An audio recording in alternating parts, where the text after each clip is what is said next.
Hey, let's get right to it. Another episode of Jay's Garage coming at you. How you building it? Still a lot in there. That's why I wanted to come back here. Fancy. Yeah. That's me.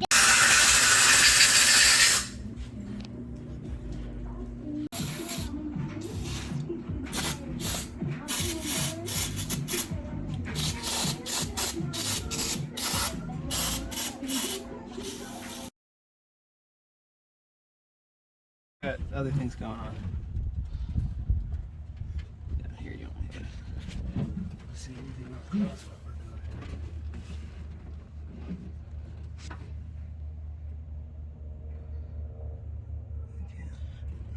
Let's see. Are there push rod guide plates on this thing? 3882. Yep. So yesterday, my neighbor over here, Jacob, he took the carburetor off. It's a Edelbrock. Took the top off of it, and there was a whole bunch of junk inside, just grit and all that kind of crap. We cleaned it all out, cleaned out some of the passages, and put it back on. Still doesn't run right. I don't know if it runs any better or not. A little bit. He adjusted the timing, but part of the problem is I feel like a dummy about this, but excuse me, get my tire off of this, my fender there. So part of the problem was it has an electric choke, and there was no wire to the choke, so the choke was just partially open this whole time until yesterday. He put a wire on it because I can't reach his stuff, so he put a wire on it, made the choke work, and when the choke, if the choke isn't opening really at all, the secondaries wouldn't open. So anyway, so we got the secondaries working, but it's still just, he get on it right here a little bit and back, and just, quarter throttle, thing runs great. It's right. But you give it a bunch of throttle, it just cuts out and just runs like crap. So I don't know if it's just the carburetor still. So I don't want to rebuild the carburetor to put it on it and find out it still runs bad. So I'm going to see if I can find somebody with a real good running carburetor. Maybe even they can just take it off. I can put it on there. We can take it for a rip around here. See if it just runs really good or not. If it doesn't, then it's not the carburetor. So anyway, it's got roller rockers. We found that out. Took a valve cover off a little bit, checked it out. The heads, they're just 882s. So they're kind of crap heads. They're not all that great. You can get them really cheap. So my plan in the future is to go big block. Yeah, anyway, I'm going to put some different heads on this. And I have some heads in there that are good heads. I don't know. They're aluminum. I don't know what brand they are. I don't think there's any brand markings on them. There might be some numbers on them. I don't remember.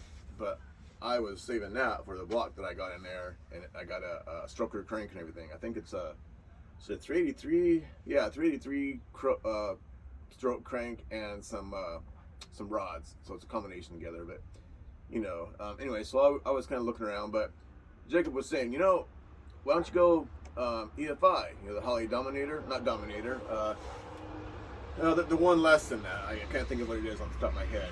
Just go to EFI, and I'm thinking, that's pretty cool. It worked pretty good, but I got to make sure that the carburetor is a problem or not. We put an EFI system on here, and it's still running like crap. We'd be like, well, is it the EFI system? Because there are problems with those things, or is it something else still? So I got to find out what exactly is causing this thing to run so crappy. So, because when we came back from Elma for Heaton Street, boy, it backfired really good once. Like, pow! And a couple other times, a little bit, pow pow. But it was just kind of running like that the whole way. That could have been just from buildup, from it running just with the choke partially closed. Anyway, so it seems to be running a little bit lean. By the way, the carburetor is just a 600. That might be part of the problem right there. Maybe it's just running super lean. So I have a Holley in here. It's a 650. It needs to be, a gasket kit and all that. I'm just kind of curious if it's got gaskets, if I can just throw it on there real quick, hook a hose up to it, the fuel line, and make a rip. See what happens. Right? If it runs a lot better, then I can rebuild that thing and, or get an EFI system and go from there. So anyway, thanks for watching. Subscribe if you like. Appreciate it. Trying to get to 1,000 subscribers. And I'll never get to 10,000, but that would be pretty cool. Anyway, my other videos of going down to the car show and being there and coming back. Thanks for watching those. I appreciate it. Some of it might have been kind of boring, just the drive down there, and especially with the squeaky of the linkage, coming up through the floor. I gotta fix that. Anyway, thanks for watching. I appreciate it. Also, if you're somewhat local, even if you're across the United States, I don't care. Go to Facebook and look for Pacific Northwest Novas 68 to 72. It's a Nova group, and no matter what you have, you can get on there and just check out the cool cars. Don't post your Fords or Dodges or anything, unless maybe you want to trade for a Nova. That could work too. So one more thing, I think a couple things we noticed yesterday. So the frame mounts, the frame stands, you got the engine and the engine mount, the motor mount that goes right to the engine block, and then there's an engine mount, a frame mount below that attaches to. So there was only one bolt on each side. I believe you said they were 1/2 inch. I think there's supposed to be more, but anyway, there was only one, and there's supposed to be 3. So trying to remember what else was missing. So the motor mount bolt, the mount that goes to the engine block, the bolt, there was just the nut was gone, and the bolt was backing out. So I really need to go through this whole thing just to check out everything, because there are little things are creeping up, little things I'm finding wrong with it. I think what happened is when they built it, maybe the guy was just about done and he got in a hurry and needed money and he sold it. I don't know, but they forgot a few things. I mean, it looks really nice, but there's things that just aren't quite right with it. I hate to say that, but I'm gonna make it quite right. One of the things that bugs me is the windows. I don't think they're scratched with this quarter window. I think is scratched. So I'm gonna get some cleaner, really clean those windows, the quarter windows and everything, and see if they'll clean up. And if not, well, there is a little bit of overspray on this top quarter window, right at the very top on both. So I'm gonna see if I can get all that off of there and see if the glass will clean up. If not, I'm gonna get new glass for both sides for it. I have no idea what it'll cost, but I think when I sell this, I'm gonna try for like a high 30-something thousand, maybe 38. I don't know, because I've been watching some sell for a pretty good price. But I mean, it's clean. Underneath it's really clean. The engine compartment is really clean. A couple other things I'm thinking about doing is the trim. A lot of the trim is nice. Some of it is kind of daily driver, like this front corner piece right here. It's all right, but it's got some. There's no dent. There might be a little ding there, but it's scuffed up. So when I get ready to sell it, I'm gonna replace as much trim as I can that isn't as nice as it should be for a $30-something thousand car. There's a scratch back here. I bought it that way, like something went against it, and I'd like to fix that, but I don't know if it can be paint matched because it's orange with pearl and flake in it. I know there's equipment you can, I guess, put the thing right on there on the paint, and it'll analyze it and see exactly how much of what is in there. So I'm going to find a place that can do that. I'm not going to take it just to just about anybody that says, oh, I can do it.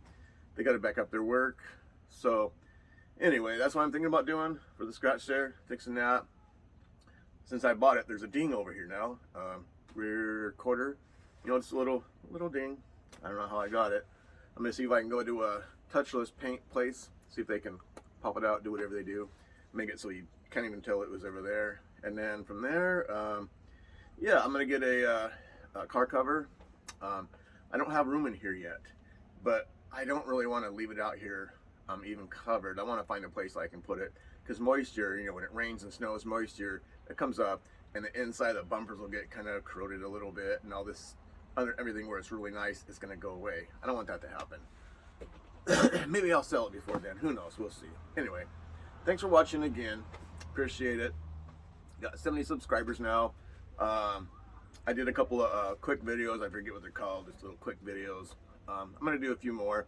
I'm gonna do a couple with my wife racing my yellow car, and the black car and the yellow car. It was all last year, and when we did most of it at Forks Raceway. It's an airport. They only race there 4 times a year, and she never raced a race car or anything like that. It's not the quickest car in the world. It does 680s and 90s in the quarter, or excuse me, the 8th. It does 1080s and 90s in the quarter. I think this carburetor that's on it now is in the trailer over there. It needs to be fine-tuned. The first time I ever went out with it, when I got this other carb, I did a 690. It's done some 7.0s and 10 since then. And sometimes what happens is my hand control, those couple nuts that loosen up and go down. So then it ends up, I don't have full throttle. And I was thinking, why is this thing slower? Well, because the nut wasn't where it's supposed to be. So when she was driving it for the first several passes, I have some time slips of it, but they're just written down because their system wasn't working out there to print out a receipt, a receipt time slip.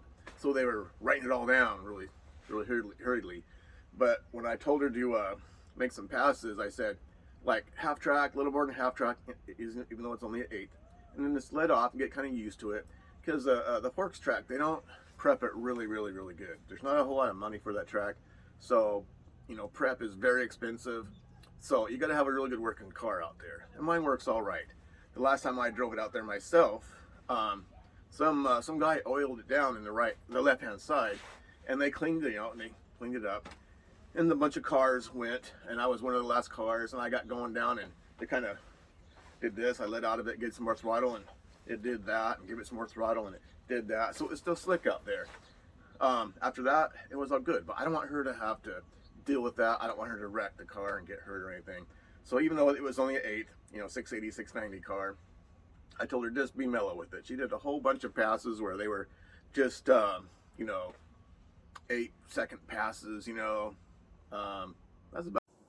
So I don't know why that cut off right there. I did it yesterday or the day before too. I was doing a video and it just quit recording. So I'm not sure what happened, but anyway, you get the gist.